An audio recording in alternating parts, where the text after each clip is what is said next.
Hey, welcome back, everyone.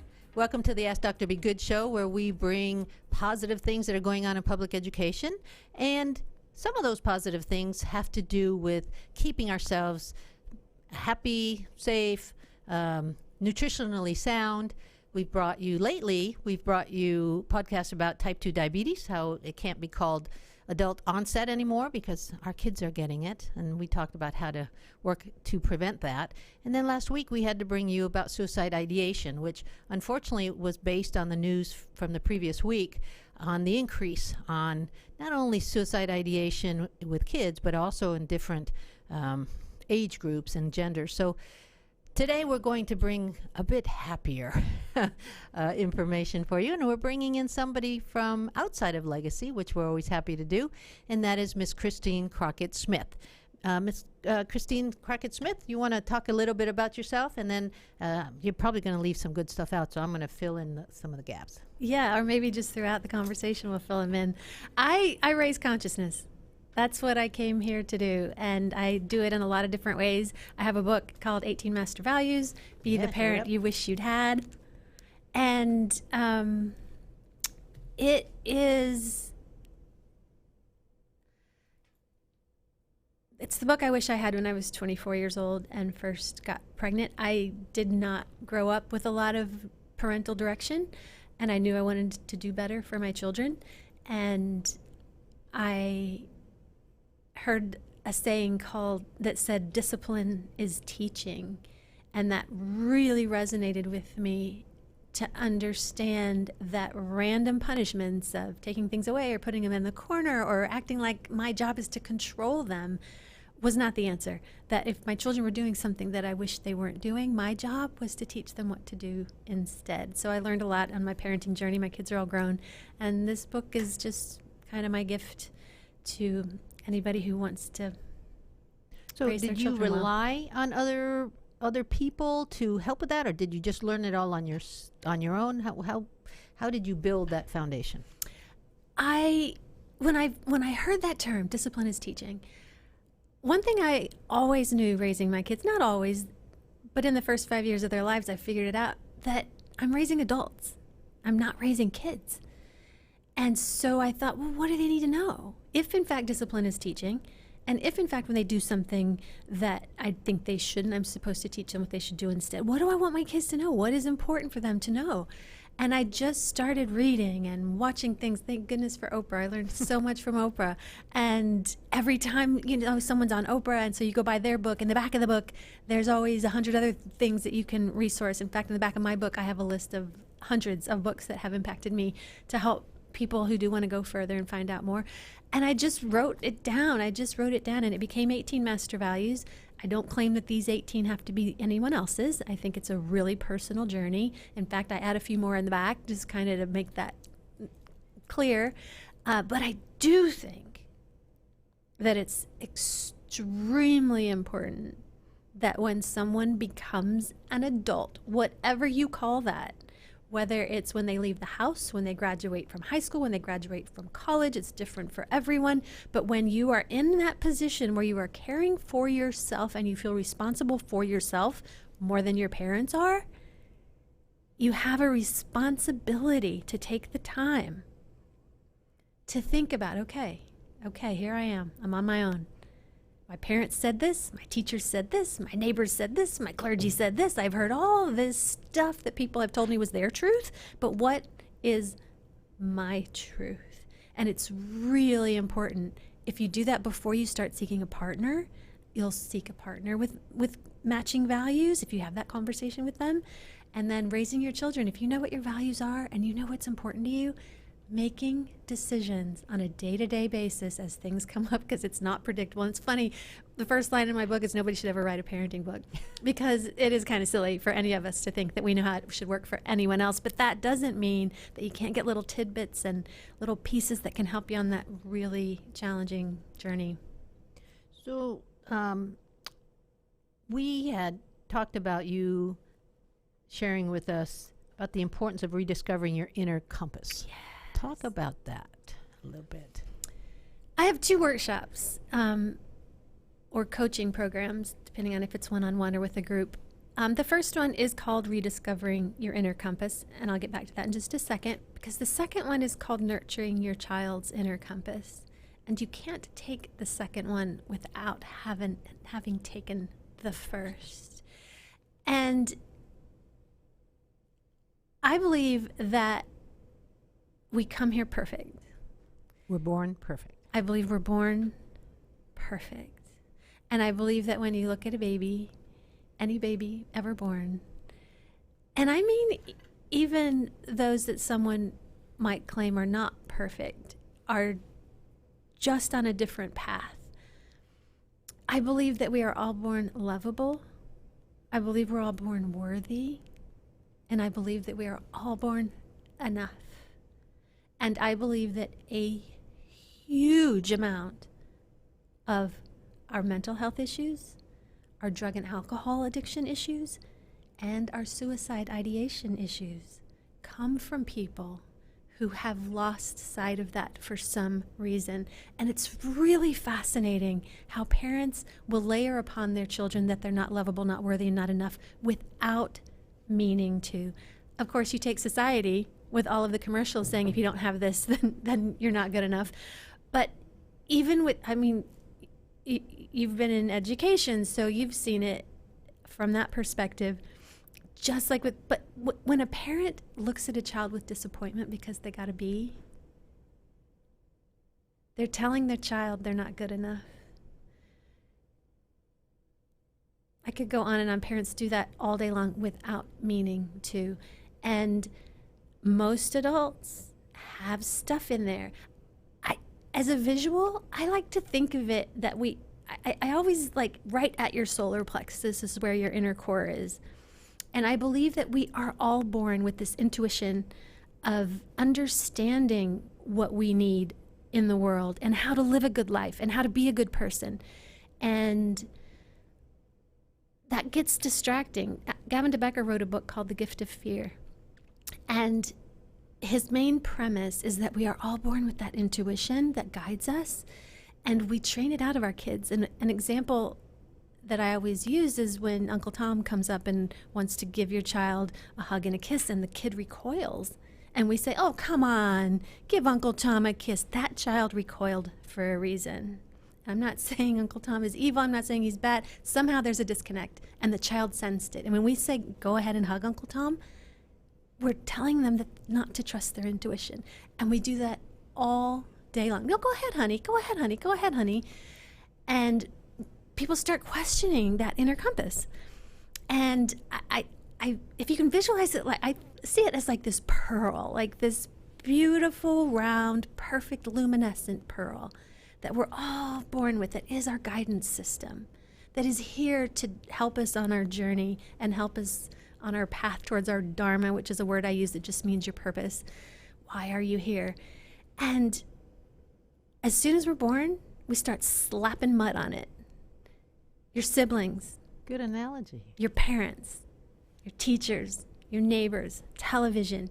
They start just slapping mud, and the mud dries up and gets crusty, and it gets thick, and for each of us it's different what it is that made it that way. And then we're adults, that same adult I was talking about, 18, graduate from college, whatever it is when you're on your own, and you're stuck with this beautiful guiding light within you that you can't even access.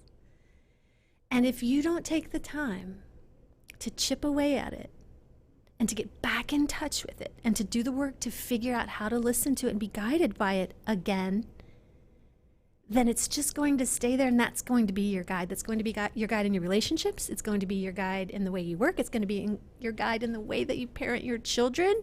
And you're going to end up 15, 20, 30 years later with a child with this beautiful, bright bulb all covered up with mud. And it's going to be your fault. Nobody likes to say that. And I'm not putting 100% responsibility on the parents because, of course, society does its part. But damn it, I believe that if we would all start committing to cleaning that up and not passing it on to our children within a generation, we could resolve a huge amount of the issues that we have interpersonally among humans on the planet. So you've said a lot. I'm sorry. You can interrupt me anytime. How do we start chipping away? How do you start chipping away? For one thing that's amazing is with the internet, there's so much available on YouTube and online. So many online communities, Facebook communities, things like what you're doing. When you decide that you want to do better and be better, and here's how you decide that you want to do better or be better. If you're not 90% happy 90% of the time, and I use 90 instead of 100 because I think we're supposed to keep learning and growing, and I think when stuff comes at us that we wouldn't have chosen, there's a lesson in there and there's a purpose for it. I don't think we're supposed to be 100% happy 100% of the time. But if you're not living in joy 90% of the time, something's out of balance. One of those quadrants of mind, body, spirit, and heart, one of those is out of balance. And if you just start Googling keywords like that, here's another thing that I believe. Even though you've slapped all that mud on your inner compass, it's still there. And if you start looking, just go to Amazon and put in personal development or spiritual development or whatever it is that you think you're challenged with that you want to do better about, and just see what pops up. I used to tell people, it's hard these days because there's so few bookstores, but I used to tell people, just go to a bookstore. Just go to a bookstore. Just read the spines. One of them will want you to pull it out and read the flaps. And maybe that one goes back. They almost glow. I'm kind of exaggerating, but not really. Like the book that you need to read right now, when you read that flap, it'll be like, yes. And you may not even know why. Like it may not be that the title spoke to you. It may be just that the book spoke to you. And there's something in there that's going to inch you away on your journey. And that can be YouTube channels or podcasts. And in the back of my book, I do have a list of hundreds of books that impacted me, which is kind of like a bookstore that I can offer to people. Like just go down the row and read it. One of them will be like, wait, what? That sounds interesting. And that's how you start. That's how you start. And pay really close attention to what resonates. I think we're all on different journeys. I don't think I can tell you how to live your best life. I don't think I can tell you what you need to do specifically. I can hold your hand as you go through that journey to encourage you that you're on the right path. But I can't tell you because yours is different than Bob's, and that's different than Susie's, and it's different than Clifton's.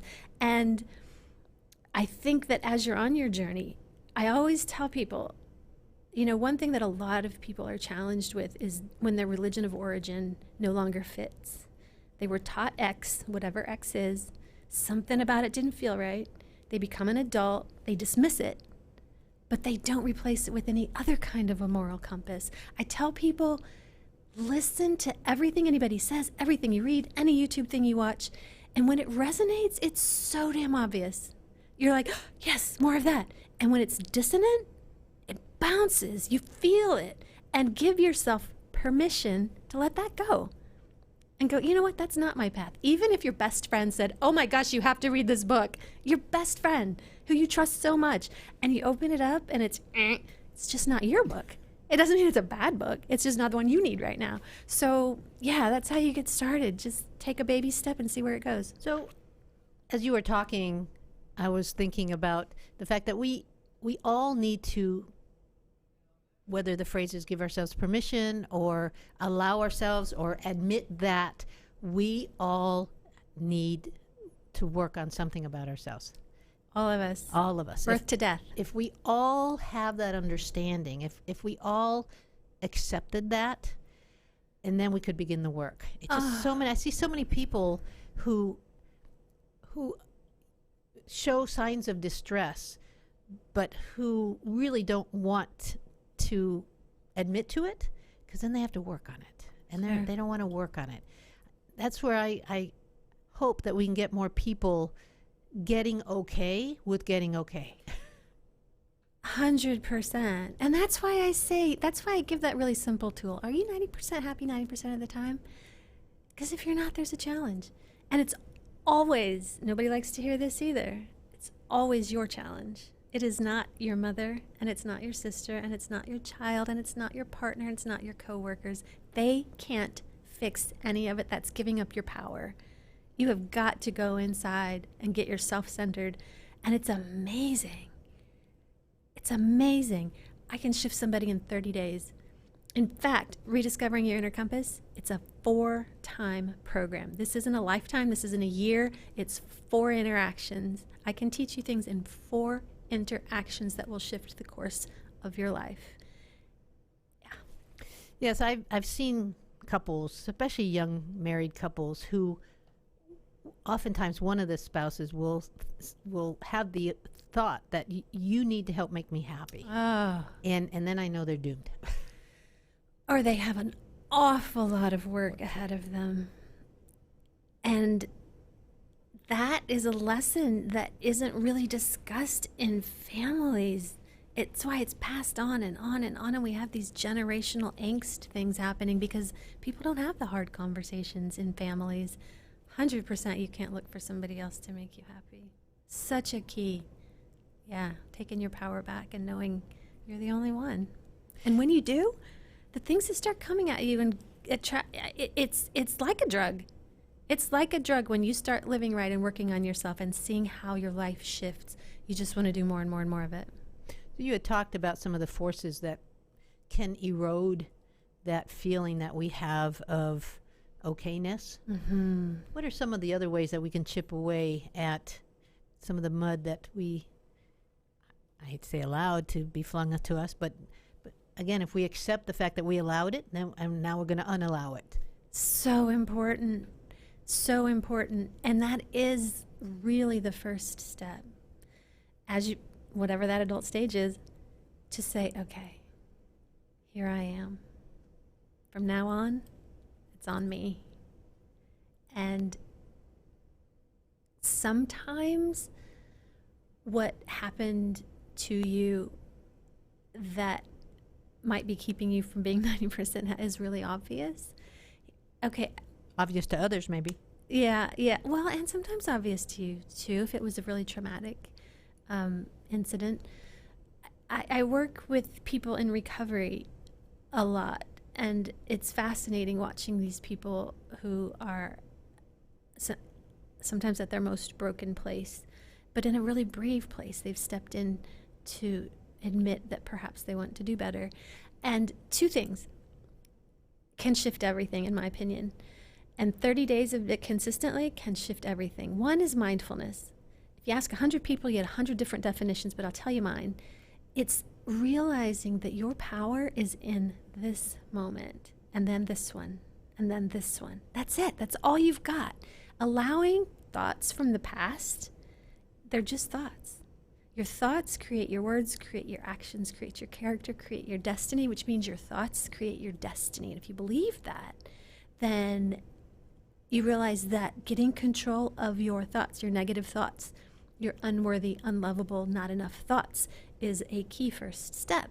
And some of those are coming from the past, where you're beating yourself up about something that you've done, or you're mad at somebody else for something they've done. And first step is acknowledging those thoughts, realizing them, recognizing them, and then creating a bag of things that you can use to replace them. Notice when they come. Tell yourself you're just not willing to live there anymore. Dismiss it and replace it with, you know what? I actually do work hard, or whatever it is. So realizing your powers in this moment. Same is true of the future. Something just came to mind that I can't say out loud. But having positive thoughts about the future is awesome. Beautiful. You're like paving your path. This is what I want to do. This is who I want to be. This is how I want things to go. That's awesome. But worrying about the future is just borrowing trouble from the future that most of the time doesn't even show up. So not dwelling in the past, not focusing on things in the future that you think might go wrong, but realizing that your power is right now, is mindfulness. And that's a practice. It's a muscle that you exercise that gets easier. I've been talking and talking. Did you want to say something? Well, you're just making me think of my journey with Legacy. We've had a lot of things happen in a short period of time. Things like being 1 year away from being closed down by the state, not having the church renew the lease, and not having a place to go, yada, yada, yada. And over time, over this 8-year journey, remember that book, Don't Sweat the Small Stuff, and it's all small stuff? Yeah, I do. It's all small stuff. Because what I learned and what I try to train others now around me is to say, folks, you can worry about it and not change the outcome, or you can not worry about it and have the same outcome. And it's a lot less stressful on you. And we know about inflammation, and how stress leads to inflammation in the body, and inflammation leads to heart disease, and just all of it, high cholesterol, cancer. Yes. And so really understanding that us worrying about the future or about an issue is not going to change the outcome of that issue.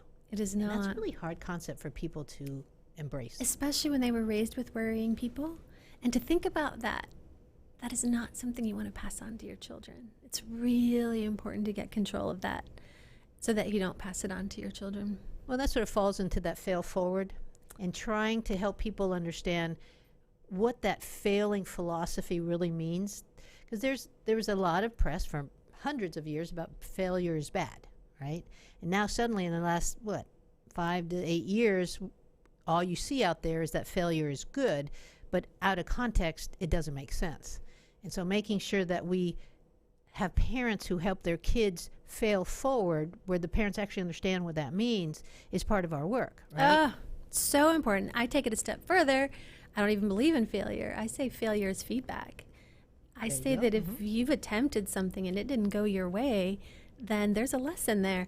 And it helps redefine, one of my children did not care about school, was not the least bit interested, starting in like 4th grade. And I thought, okay, then he's going to need to maybe learn a trade. Don't see him going to college. I just accepted it, that I knew I couldn't make him, and that it would create a tremendous amount of discord in our lives and in our home life and in our family life if I spent all of my time trying to make him do something that I really couldn't control. And I only got him this much time. That's not what I wanted. So I just told him, dude, if you just do the best you can, and that's all you got. And interestingly, as an adult, that's one of the things that shifted him into wanting to do very well, and he did end up doing very well. He couldn't believe that that's all I thought he was capable of. Isn't that interesting? Yeah, I forgot where I was going with that. So how did he turn out? What's he doing now? He's an extraordinary human being. He's one of the happiest people I know, I can honestly say. So pretty he meets much the 90-90. I think he would say that he does. I do too, by the way. Oh, beautiful, beautiful. Yeah, I think it's a worthy goal. And gosh, my hope is that more and more adults will jump on that bandwagon. You said something earlier.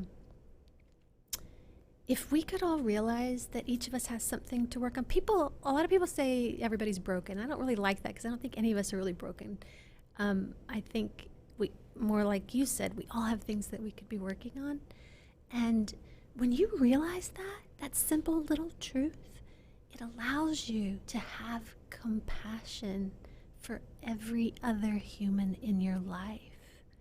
When you're able to see that when that person is directing hate or anger or frustration at you, it's not really you, it's not really yours, and you're able to see them as whatever is going on in their life that is out of balance, and you're able to not jump into the fray with them, and it shifts everything. When you shift that energy, it's hard to be mean and ugly and hateful to someone who won't give it back.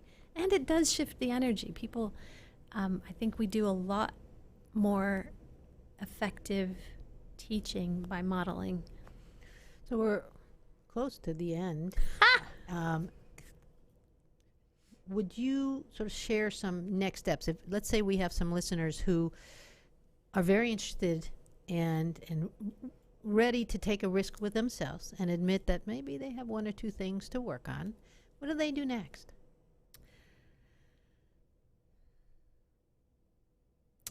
So I already mentioned the mindfulness part, and learning that is, John Kabat-Zinn is one of the greatest mindfulness teachers, and if you looked him up, you'd see a dozen other attached to him. But learning how to focus and put your energy on this moment, which is where your power is really important.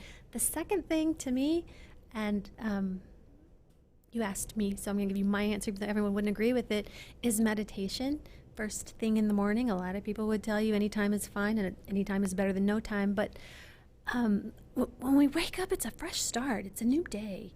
And to just check in with yourself and open yourself to possibility of today being better, of you being better or learning more or having a better interaction with someone.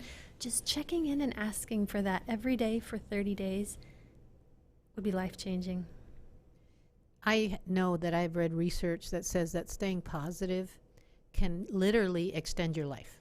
100%. It can help cure the cancer, the illness, the mental illness, but it can extend your life. That's Absolutely. how important this is. And having a gratitude practice is part of remaining positive. When I'm working with my people in recovery, and not just the Martha Beck, a lot of people talk about how even when everything seems like it's not working out for you, you can focus on your breath. And I don't mean focus on it to calm yourself, even though it just happens that way, but just your breathing. If you're still breathing, you're still alive, and there's still an opportunity to live the life that you came here to live. And that you can start with that. And when you start on breathing, something else you have a nice soft pillow, perhaps, or a nice warm sweater. Just starting to think about those things that are going well in your life that you are grateful for, it shifts your energy and makes you just able to see even more of it and even more of it. And yeah, having a positive attitude, it literally changes the length of your telomeres, which actually shows how long you're going to live. I mean, it's huge. The science is finally catching up with the spirituality. It's amazing. Well, you're making me think of the learning that I've done on reflecting on my life. I would often, during family gatherings and so forth, turn to my husband and say, this is a perfect moment. And I reflect back now, and those were, even though I didn't know what to call those times, I know now that those were those moments of filling myself. I was in the perfect place at the perfect time. Maybe I had my parents there, my kids were there. We were all, bonding over conversation, good food. Often it was summer, so the pool was there or the beach was there. And it was just, if I remember thinking those times, if I could stop time, I'd stop it right now. And I don't know if our families do that enough. If they suddenly stop and take a moment, turn to their significant other and say, I wish I could stop time. This is a perfect moment in our life. One of, but. I try to notice those moments where there's nowhere else I'd rather be. Whether Right it's here, because right of the now. weather or the feeling or the people. Yeah. So this is the Ask Dr. Be Good show, and we often, every once in a while, we'll have time to turn to our guest and say, do you have a question for Dr. Be Good? Do I have a question for Dr. Be Good? What can the average citizen without children in the school system do to help improve the state of our educational system? Besides paying their taxes? Right, there's that. There's a lot of things they can do, which the easy answers and the used to be answers is to give money to the schools and so forth, but we don't ask that anymore. We've learned that that's not what we want from people outside the schools. We want time. We want them to come in and volunteer. We want them to come read to our children. We want them to come be part of our projects. If they have an expertise in something, then they show kids why they should be learning that topic. And so being able to bring the public inside of our school and help kids see the future through them and maybe want to be them when they grow up, that's how we need outsiders to come in. Thank you.